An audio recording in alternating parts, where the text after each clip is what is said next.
कुंदन काका की कुल्हाड़ी। कुंदन काका एक फैक्ट्री में पेड़ काटने का काम करते थे।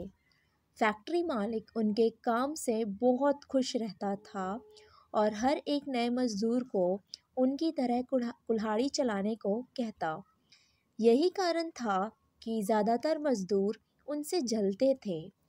एक दिन जब मालिक काका के काम की तारीफ कर रहे थे, तभी एक नौजवान हट्टा कट्टा मजदूर सामने आया और बोला, मालिक, आप हमेशा इन्हीं की तारीफ करते हैं, जबकि मेहनत तो हम सब करते हैं। बल्कि काका तो बीच बीच में आराम भी करने चले जाते हैं, लेकिन हम लोग तो लगातार कड़ी मेहनत करके पेड़ काटते हैं। इस पर मालिक बोले, भाई, मुझे इससे मतलब नहीं कि कौन कितना आराम करता है, कौन काम करता है। मुझे तो बस इससे मतलब है कि दिन के अंत में किसने सबसे अधिक पेड़ काटे।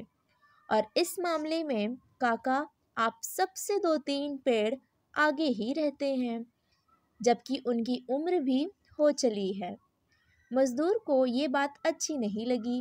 वह बोला, अगर ऐसा है तो क्यों ना कल पेड़ काटने की प्रतियोगिता हो जाए। कल दिन भर में जो सबसे अधिक पेड़ काटेगा वही विजेता बनेगा। मालिक तैयार हो गए। अगले दिन प्रतियोगिता शुरू हुई।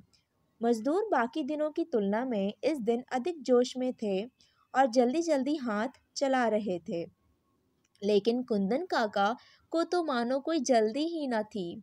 वो रोज की तरह आज भी पेड़ काटने में जुट गए।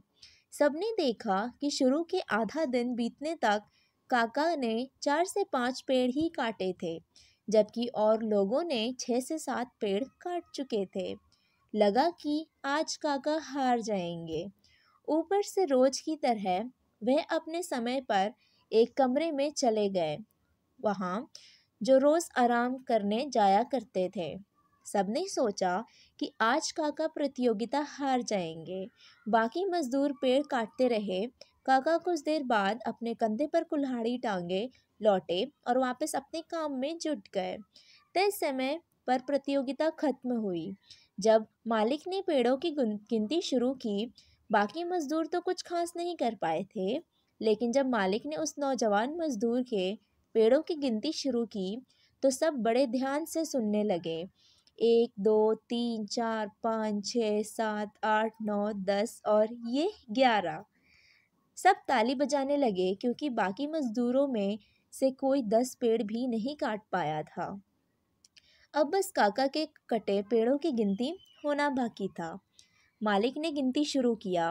1 2 3 4 5 6 7 8 9 10 और ये 11 और आखिरी में ये 12वां पेड़। मालिक की खुशी से ऐलान किया, कुंदन काका प्रतियोगिता जीत चुके थे। उन्हें 1000 रुपये इनाम में दिए गए। तभी उस हारे एक मजदूर ने पूछा, काका, मैं अपनी हार मानता हूँ, लेकिन कृपया ये तो बताइए कि आपकी शारीरिक ताकत भी कम है और ऊपर से आप काम के बीच में आधे घंटे विश्राम भी करते हैं, फिर भी आप सबसे अधिक पेड़ काट कैसे लेते हो। इस पर काका बोले, बेटा, बड़ा सीधा सा कारण है इसका। जब मैं आधे दिन काम करके आधे घंटे विश्राम करने जाता हूँ, तो उस दौरान मैं अपनी कुल्हाड़ी की धार तेज कर लेता हूँ, जिससे बाकी समय में मैं मेहनत के साथ तुम लोगों से अधिक पेड़ काट पाता हूँ। सभी मजदूर आश्चर्य में थे कि सिर्फ थोड़ी देर धार तेज करने से कितना फर्क पड़ जाता है। सज्जनों, आप जिस कार्यक्षेत्र में भी हो, उनकी दक्षता आपकी कुल्हाड़ी है और जिससे आप अपने पेड़ काटते हैं, यानी अपना काम पूरा करते हैं। शुरू में आपकी कुल्हाड़ी जितनी भी तेज हो, समय के साथ उसकी धार मंद पड़ जाती है।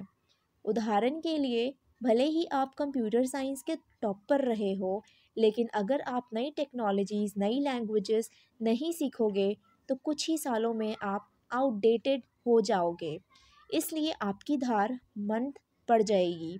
इसलिए हर एक इंडिविजुअल को कुंदन काका की तरह समय समय पर अपनी धार तेज करती रहनी चाहिए।